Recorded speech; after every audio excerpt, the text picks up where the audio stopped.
Hi, Bill Eder from Kunes Buick GMC in Greenfield, Wisconsin, and here we are for another episode of Kunes Car Convos. Today we're picking up Pastor Barry Akers from my church, Divine Shepherd Lutheran Church, and we're going to be driving a 2024 Buick Envista Avenir model. Hi. Hello. So, Pastor Barry, we've known each other for a while now. Why don't you tell me to start? I know there's some stuff we want to cover, but we have some time. Mm-hmm. What first got you interested in the ministry? Well, I grew up in Milwaukee. In fact, my parents were members at Divine Shepherd back when I was in high school. And I was struggling with what I want to do. You know, there's a lot of high schoolers. And it was really a time of prayer and focus on, Lord, what do you want me to do? After trying MATC and electronics, and that didn't go well. I prayed, and I just felt I was a member at Hales Corners Lutheran Church at the time, and was in worship, and the pastor was preaching, and I just felt the Lord say, Barry, that's what I want you to do. And from that point on, God just kind of made it possible for me to pay for schooling and to go through 4 years of college, 4 years of seminary. And how old were you then? This would have been my second. I would have been like 19 when that all came about. And that's awesome that it was just, hey, this is it, this is clear, and the rest has been paved. That's cool. Yeah, it is. It's just been a wonderful peace that came once I finally decided maybe I should ask God what I should do instead of just trying to figure it out on my own. Yeah, that does make it easier. Going against him never is that. No. No, it's like swimming up a river. That's it, exactly right. But I know we're thrilled to have you. Oh, we enjoy that for sure. Why don't you tell me some of the cool stuff going on at Divine Shepherd? Sure. Divine Shepherd, we've been around since 1958, so it's an established congregation, but was vacant for a couple years before I came, and so things were we were hanging on. Yep. COVID hit, all that stuff, just kind of put a standstill to a lot of ministries. And so when I came, it was, what are we going to do now? And we began to question, God, why are we located at 9741 West Beloit Road? Why are we here? What do you want us to do? And so we began a process called Ministry Clarity, where we ask those questions. And we came up with a vision statement, kind of an answer to that question.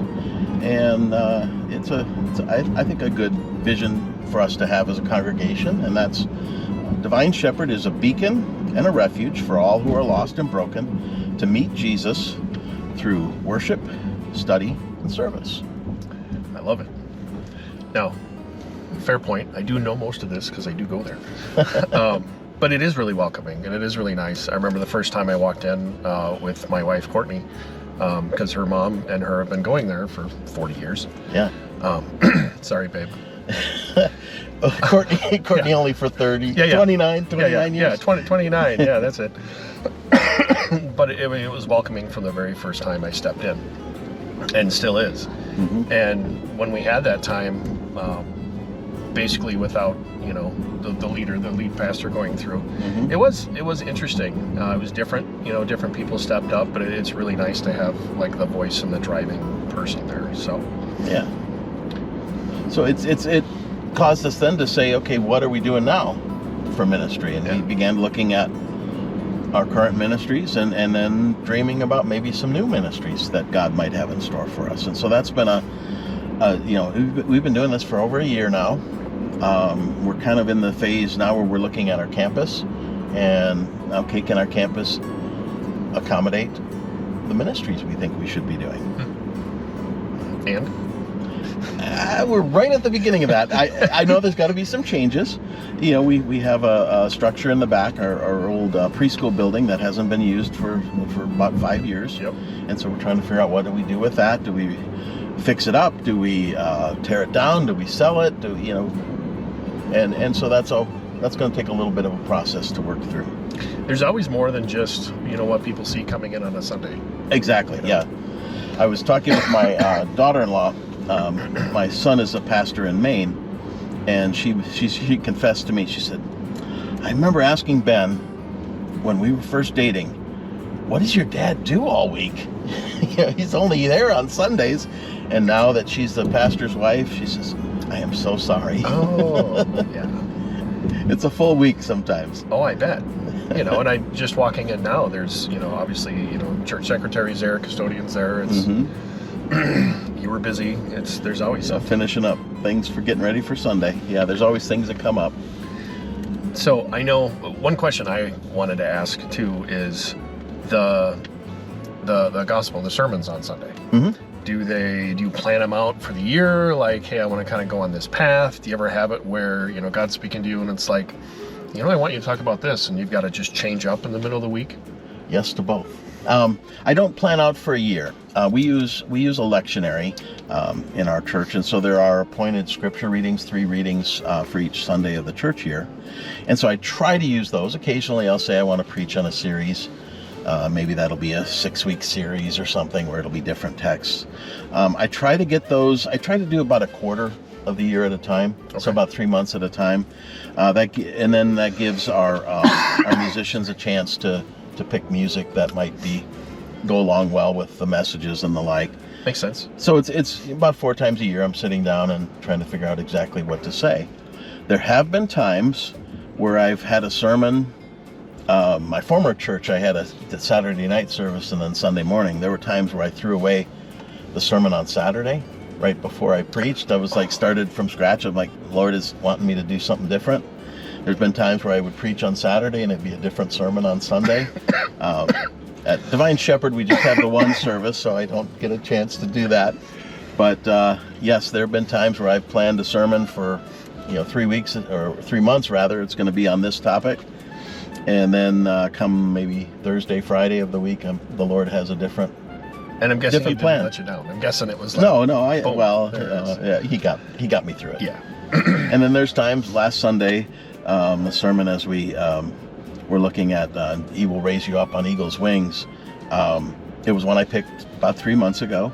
But events in my week, just different things that happened, it preached to me.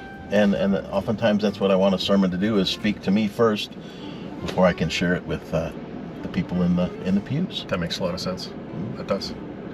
Cool. So there's a lot of other stuff that our church does that I don't know if everybody knows, and that all churches do. Certainly. Some of the outreach programs that different churches do. Why don't you talk about some of ours?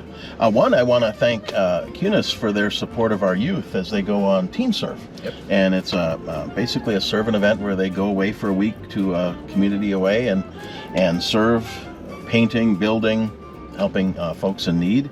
And Kunes has provided vans for them for years. Has it been 10 years or more? I think about 8, yeah.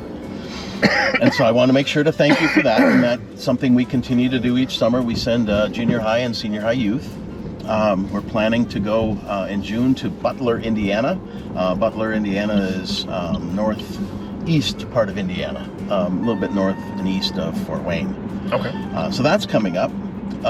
In our community, we're trying to minister to the young people at Alcott Elementary School. That's a Milwaukee public school. Okay. We do a Good News Club on Thursdays after school.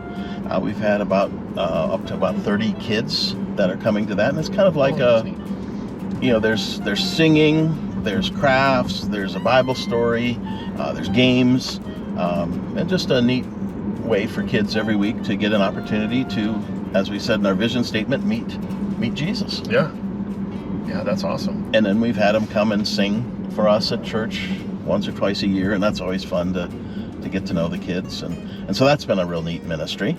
I've had the opportunity since I've been here to start doing worship services once and twice a month at a nursing home at awesome. Mitchell Manor and Meadowmere is senior living, and I go over there once or twice a month and do services for the residents there, and that's been a fun opportunity, a good opportunity of witness and ministry to those folks.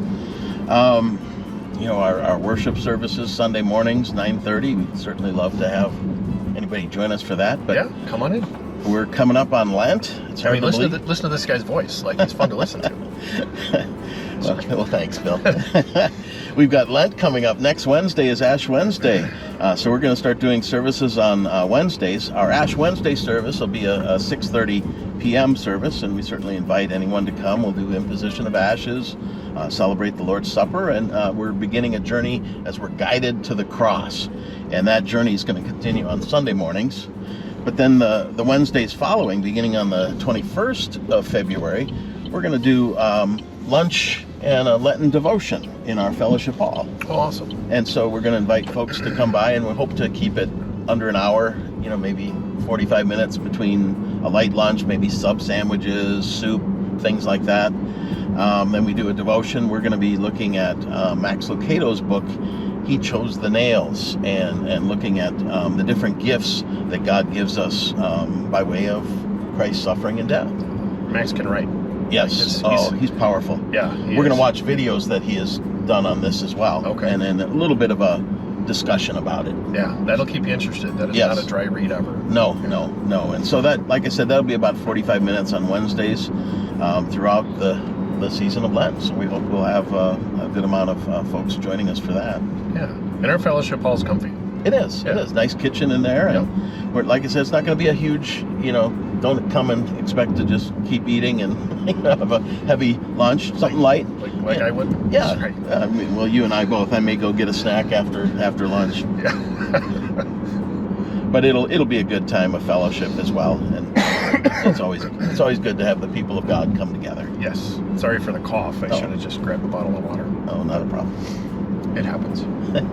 Going back to Teen Serve a little, it's really interesting to hear the teenagers when they come back, and what kind of fun they had, but what they learned, and kind of the power that goes with that, That's, I wasn't sure what that was. I grew up in a Lutheran church a long time ago, but we didn't have a lot of those things.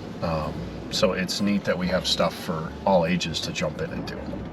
Well, it gives our young people a chance to put their faith in action. Yeah. By serving others, serving the needy. I have not gone on a teen serve, but we used to host something similar at our church when I was in Indiana, and we call youth serving events. And a week of just you're working on homes, but you're also spending time in prayer, devotions, Bible studies, worship, just all around. And you can understand then why these kids are coming back excited. Yeah. They're learning new tools. I got to use a power tool, or I got to build this ramp for somebody, and it's just kind of some neat skills that they're excited to share. And it's something about just helping people for the sake of helping people. It's, I don't know, I think it's one of the things I've always been taught. My dad, my uncle always said, if you're able to help somebody, you should do it. So it's kind of neat. I think that's a good thing to learn. Well, and young people would, at least from my experience, would rather be out there doing something than just talking about it. Yep. And this way, we get everybody off their phones. Yeah, that's right. Me included. It's like, you're doing something physical. You forget you have a phone for a while. Yeah, it is. It's, in the electronics, that all of it, the distraction, video games and the like, they're interacting with people. And it's intergenerational because you do have adults helping them and working through things. And then you've got kids from 12 years old to 20. Yeah. And there's the parents that go along with, how many people usually end up on those? Because that's people from all over the country or Midwest or something that come in. Yeah, it's I want to say it's, a few hundred. Yeah. I know we'll have, this year I was talking with our youth worker, and we've got, I think, 11 young people going and 4 adults. Okay. So we'll have a good sized group. Excuse me. And they'll stay in typically it's a school, and so they'll have a classroom for the boys from our church and a classroom for the girls from our church, and they'll have their air mattresses, and they'll have the shower facilities and all that to take care of the kids, and all leads to the overall experience. It does. Well, it gets you out of your comfort zone. Yes. Which is always a good thing to do, I think. I agree. I think it's most important. Talking about comfort zone, guilty of this as well, and I've talked about it to other pastor friends of mine. how much would, if you ever want to do a sermon on comfort zones, have everybody get up from their normal seats at church and move. Not to the same spot across. They're like, if they're in front, go to the back, switch sides. Everybody be like, whoa, whoa, whoa, whoa, whoa. Well, I could preach from the back. Oh, that. Just have everybody turn the chairs around, because we don't have the pews, we have chairs. Right. But yeah, I went to a Dale Carnegie class that Greg Kunes had sent some of us 2 years ago. And every time we walked in the room, to get us out of our comfort zone, the chairs were set up not only in a different order, but a different angle. Like you're facing the front, facing the side. Everything was just to like throw you off and make you comfortable with the uncomfortable. But as we go out and try to spread the word and stuff like that, sometimes it is uncomfortable. It is. A little practice is good. I remember one of our pastors at Hales Corners, when we did the Apostles' Creed, he had us face each other. And people didn't, I want to look straight ahead. I don't want to look over at the people across the aisle. Yeah. But it's a confession of our faith. It's not a prayer. It's this is what I believe, and we should be confident in telling others what we believe. And sometimes it's just a little practice. Like, I've done enough in front of the camera things now with Kunes over the years. And, the first couple times are a little nerve-wracking. Oh, yeah. After that, I can imagine. You get kind of used to it. But same thing with preaching. Oh, I bet. Yeah. First few times, your knees are knocking a little bit. Yeah. My pastor told me growing up, when he knew I was going to be a pastor, he said, Barry, the day that you're not nervous when you get into the pulpit is the day you should retire. Oh. So there's always a little bit of... Little flutter? Yeah, and which is good. It is. Keeps you it on your doesn't toes. show. Yeah. It doesn't show. It keeps you on your toes. Well, I remember, like high school football, once again going way back. Not to be an Al Bundy or anything. But there's always that, that little bit of nerves until you touch the ball for the first time. Mm-hmm. So like when you get the first couple words or first couple sentences, or usually with you, there's usually a laugh right away. Yeah. Does it like go away then, or? Oh yeah, it's not. It used to be the whole time I was up there, I'd be like shaking or a little. You try not to show it, but certainly I've 30 some years of being a pastor, and then at seminary would preach as well. So I've had I don't know how many sermons I've preached over the years, but enough that I'm not shaking scared usually. That would be kind of funny. Some days it's bigger than others. Easter, when I know I'm going to have a little bigger crowd, maybe some folks who aren't regularly in church, or Christmas Eve, you really want to do a good job, or a funeral or a wedding, where you're able to reach some people who aren't normally not normally there. Yeah. Like, what is this all about? Yeah. And to be able to give a clear, this is what we believe, and we believe about Jesus and what he's done for us. And be welcoming and everything else. Yeah. So what else? Well, I'm looking at my list here. Oh, we got a car show. Remember the car show coming up. Maybe the folks would be interested in joining us. The date is May the 11th. That's a Saturday. We had a showing last year you brought your Hummer. The new Hummers, Yeah. But a neat opportunity. We use it as a fundraiser for our youth going on Teen Serve and other events. And there's a slight cost for the cars that are shown. But we have great rewards. It's just a fun day. We had live music last year. We had a lot of cars too. We did have a lot of cars. Did we have, what was it, around 70, 80? Yeah, I believe that's where we were at. A lot of variety, from vintage to new to, and had food available, had prizes for the different cars. It was just a neat opportunity. It was. To bring our community together. Had a lot of folks come by and enjoy the afternoon. We had a beautiful day. It started out looking rainy and it was nice. I've been in the car business now for 28 years. Not to age myself, but I first got in because I love cars. Mm-hmm. So it was fun to, it was a good excuse to bring over the Hummer and show that off, but then look at all the cool stuff. We had old Mustangs, and you had the 55 Chevys and 57 Chevys, and there was just some hot rods just built up. But there were some cars that I wasn't expecting. Well, and there were some that were still being worked on. Yep. It was obvious, but it was neat to see those as well. And one of the guys bought one of the H1 Hummers, one of the military ones. So of course we looked at both of those. Uh-huh. The new ones are slightly more filled with technology and luxuries. Yeah, a little more comfortable than it was for the soldiers. Yeah. I think I'd probably pick his to drive over rocks and stuff. Oh yeah. If you're gonna take it off-roading, they can still do it. Yeah. And I finally remembered how to do the crab walk as we left, and just did the sideways thing. Yeah, no fun. That was That's fun. When a vehicle that big, I was in Chicago earlier in the week visiting my son who lives down there, and parallel parking. It's not fun, but that's about the only places to park when you're downtown.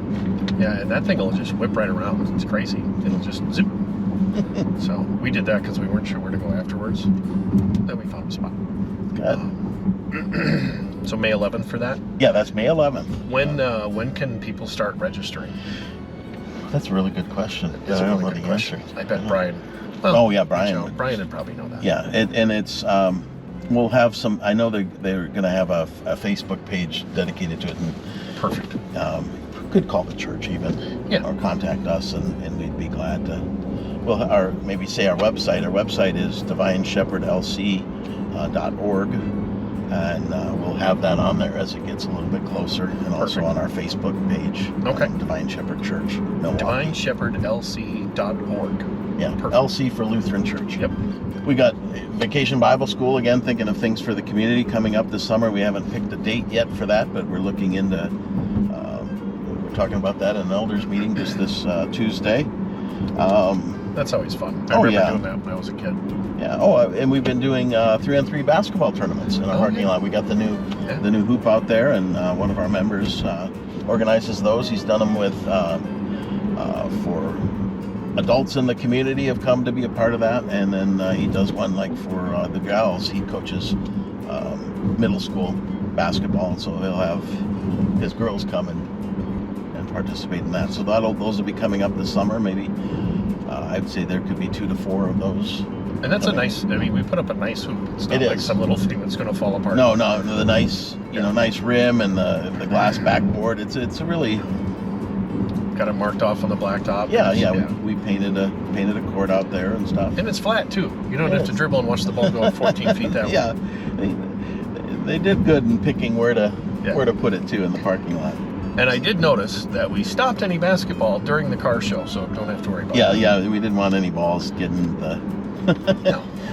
hitting any of these nice cars. That would not be good. No. But I guess those are kind of some of the main things going on at the churches and check us out and we'll see what new and exciting things come out of this campus planning. And as we continue to look for ways that, to fulfill that vision of being that beacon, being that refuge for everybody who's lost and broken, and that includes us. Yeah, we're foremost among the lost and broken. We just want to help people meet Jesus. It sure does, yeah. It was interesting when we were talking about things to do in the local community and realizing that most of us come from different sections, I mentioned my mother-in-law and my wife had gone here forever. Well, my mother-in-law lives 5 minutes away, but my wife and I live 40 minutes away. Exactly, yeah. So, we've got people from all over, which is kind of neat. Yeah, we got them up in Germantown and Milwaukee and beyond. I mean, it was really, really cool to have the dealership now 5 blocks away from the church. Oh, yeah, what a blessing. I'm kind of excited about that. It's like, ooh, I'm right here. So if I need to pop in, I can pop in. Well, you've been a blessing to my family already. It's sweet. Yeah, thank you. Got our 2020 Buick Envision from you guys, and what a blessing you were in that whole process. It's always nice to be able to take care of friends and family and, be close enough to do that. Mm-hmm. We certainly recommend you to anybody who's in need of a car. Thank you. Yeah. Yeah, and it's cool working for Greg for all these years, because he gives back. Like, I know we don't generally talk a whole lot about the dealerships and these, because we want it to be about our guests. Yeah. But yeah, he does give back in a huge way, which is pretty awesome. It's cool to be able to reach out and do that and work for somebody who does that. Yeah, and it's more than a job. It becomes then a means to support and uplift our community. Exactly. Yeah. which, coming into Milwaukee now, having 2 stores here is kind of cool to have that new opportunity to reach some more people that way too. Not just for selling a car, but, try to uplift and build up everybody too. Yeah, it's a ripe market, and everybody needs, a hand up right now, I think. Yeah. Do you have a favorite car? Have we ever talked about that? No, I've had a lot of different cars over the years. I really like this Buick that we have now. I don't get to drive it much. That's my wife Kyla's car. Even though she says, "Well, it's your car too," but we use it on trips, and so that's been really nice. It's very comfortable and just all the safety features. Now when I probably like a sports car, I could probably be talked into something like that. Yeah, every once in a while we'll get in something fun, often, but yeah. You got the EVs that are so quiet, but all the power, and then you get one of the, the Dodge Chargers in or something like that, and it's just got that rumble. I don't know, I still love that. Yeah. My wife's been a Mustang fan forever. Oh yeah, Mustangs are, get a convertible Mustang convertible or something. I would drive it. I had one of my favorite, I like muscle cars. I grew up on those. One of my favorites always been like a 1970 Mustang. Just like how the headlights and like how the little louvers right there. Yeah. It's just, you got that look. Those are fun. I agree with you. The older ones I like better than the newer ones. They kind of lost that it factor, and Yeah, and you'll see those. Come to the car show. Yeah. My buddy's got a '68 Galaxy 500. We've had it since we were kids. He's had it since we were kids, but we put so many miles on that thing. We drove all over, and some of the experiences of when you're a youth, young and dumb. Driving in, and we're heading to the neighboring town. We grew up in the country, and pretty much ran out of gas, but we had just enough to get up to a good enough speed and coast the last couple miles in. I won't say the speed, but you get memories on that. There's a different smell to those cars. And feel and stuff. Yeah. Love the new ones. Oh, I do. I love all the features. Yeah. If I'm going on long drives, I love the new ones, but I always have that heart, that extra for the old ones. They're just fun. Yeah, these screens are kind of nice. Oh yeah. When you're navigating, especially. Yeah, this thing goes all the way unfamiliar. across. Yeah. You touch everything. You talk to it. Yeah. It is kind of nice. I think my favorite feature in a car, there's 2 things that I have to have. One, because I drive about 30,000 miles a year, is adaptive cruise. Yeah, that is nice. I set that, it keeps me from, going too fast, too slow, road rage, anything like that.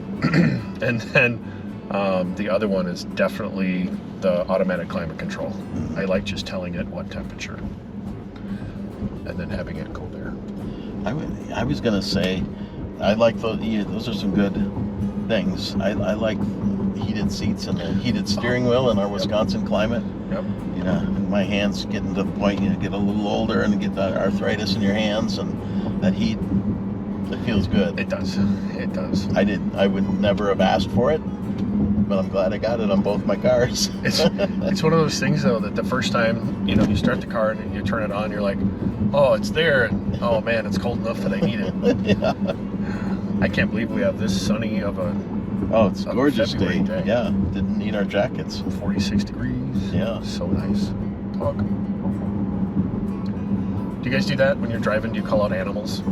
Dog, cow, anything like that? I used to do the cow, so we would count, like in college, we would count how many cows, on your side and mine, but if you passed a graveyard, you lost all your cows. Okay. That's a good one. That was more a college thing. That sounds like a college thing. Now, deer or wild animals maybe more so than, like a dog or a, cow or...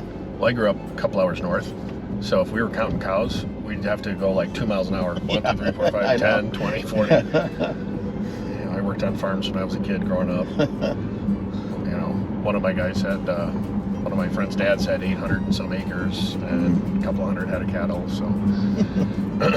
I tell you, that builds some good work ethic, throwing hay bales at, 100 degrees. Oh, Yeah, no, my grandparents had a farm, but nothing. They didn't have animal. Well, they had chickens, but it was more the crops. And my grandfather was actually a mechanic at a service station, and that was his main job. And then they leased out their land to it was in Arkansas, so it was cotton.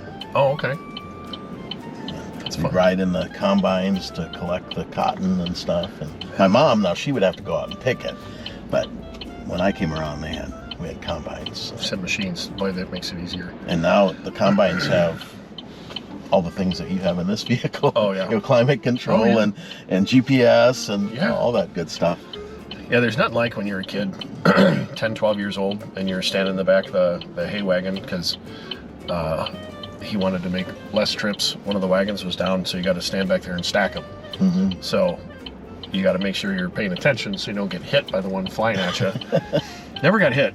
You think you're tough, and try to like knock one out of the way, and it'll move you, especially if it's a little damp. Those get heavy. Oh yeah. Yeah, fun though.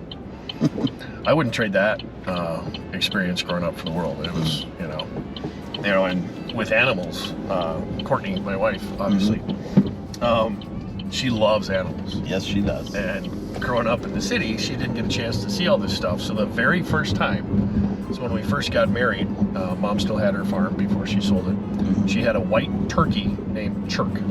Chirk? Yeah, and it just popped up in Facebook memories. There's Courtney wearing all pink, bending down, and she's petting Chirk, and she's so excited to pet it. How many people get to pet a turkey? Yeah, well, it doesn't happen often. My neighbors in New Berlin have a turkey and chickens and ducks. Oh yeah. Her trainers, her godkids, they have ducks, so she's out there, ducks and chickens. Mm-hmm. Yeah, that's just fun. Except she keeps, every time she sees like a baby cow on Facebook or something, she's like, can we get one? And no. I don't even know if we're still recording, but no, babe.